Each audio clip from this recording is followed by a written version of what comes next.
Hello guys, welcome back sa atong channel, Chef Lagares YTC. As you can see guys, na natay mga preparar dire or preparar nga mga gulay. Ang atong lutuon day karon guys is gisadong munggos. Na natay gilataan dire nga munggos. Ready na siya. Og syempre sa gulay nato sa mga gulay like tinangkong or kamote tops, kalabasa, og talong, og syempre ang atong mga panakot like kamatis, sibuyas, bombay ug ahos. Ang ato ang isagol guys, ang atong sagol ang bulad. So muna ato ang lutuon karon guys para sa ating tanghalian.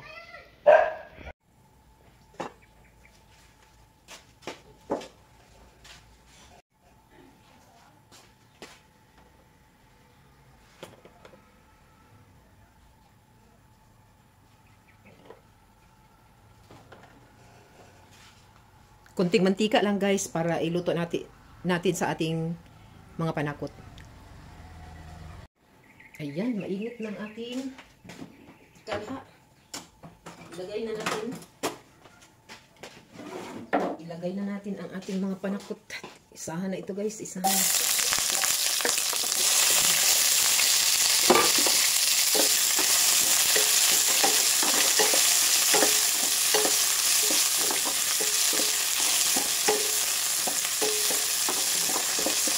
Ayan.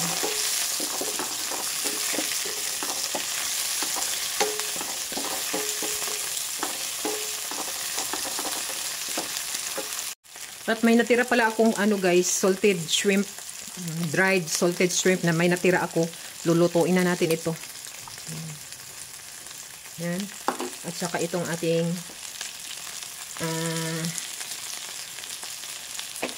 bulad or tuyo. Yan. Isabay natin siya sa paggisa ng mga panakot guys.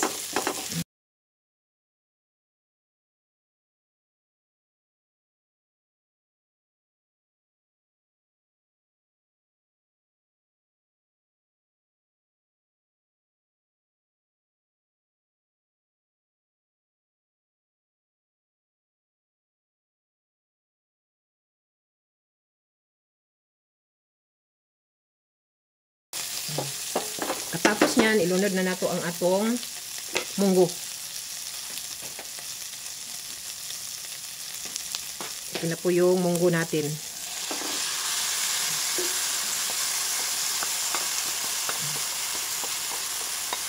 Kunti lang yung gamitin nating munggo guys. Wala na ko gidaghan kay daghan man natong gulay isagol ani. O dili lang man munggo. So kunti lang. Kasi kunti lang naman kami dito. Ang importante ani guys, ang sabaw. So lagyan natin siya ng tubig.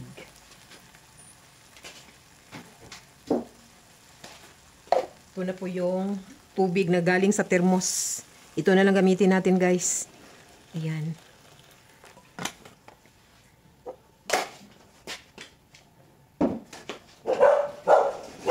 At ang ating tanglad. Dahil medyo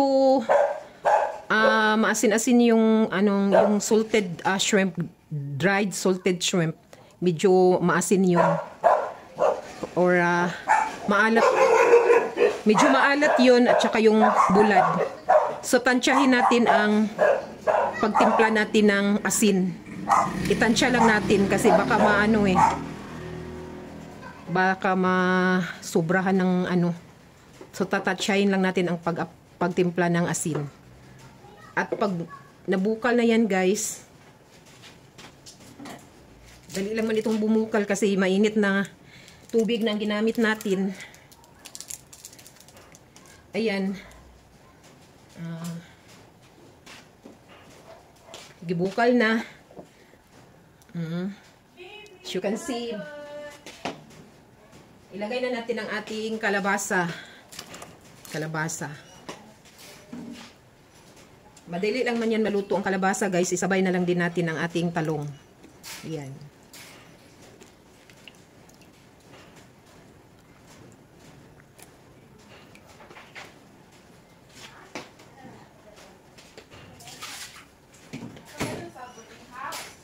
Ayan.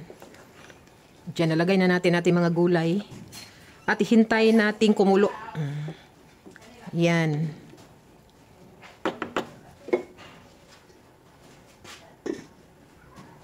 As you can see guys, balik tayo. Dagdagan natin ng ano guys, munggo. Dinagdagan ko ng 1 tasa.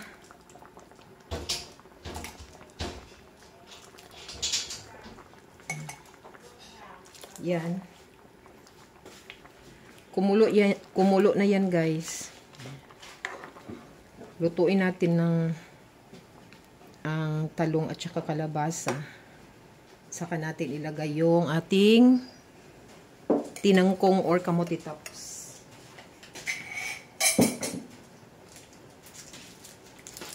Ilagay na natin. Lagyan natin siya guys ng chicken or cubes. Pangpasarap. Chicken or cubes. Yan.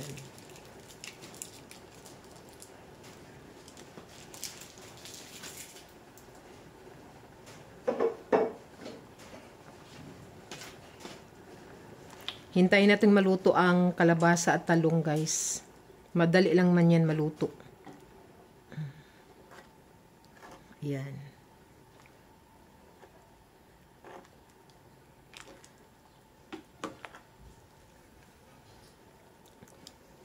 Tikman natin kung kailangan pa ba siyang dagdagan ng asin.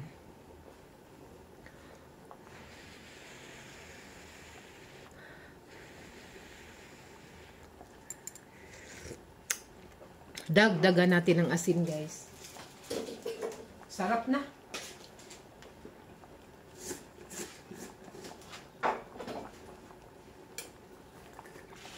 Dagdagan natin ng asin.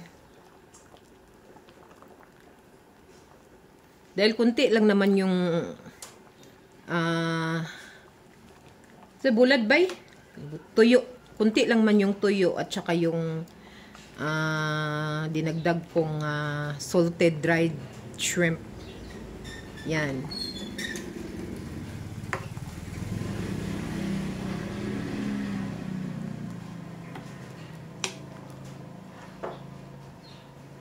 Tilawan na to.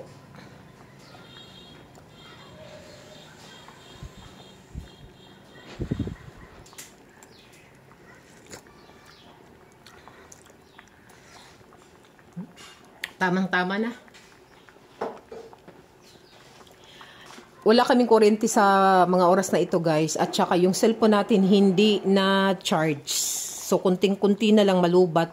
Parang hindi matapos ang video natin guys. Sana matapos bago malubat. So ito na guys. Ilunod na nato ato ang tinangkong. Kamote tops. Dito sa amin tinangkong guys. Bago tayo malubat guys. Yan. Ito na. I-mix natin. Yan. Hintayin na lang natin din yan na maluto. So hanggang dito na muna ang ating video guys. Thank you for watching. We will see you again next time. Please like and subscribe. Chef Lagueras YTC. Yan. Hintayin natin na maluto.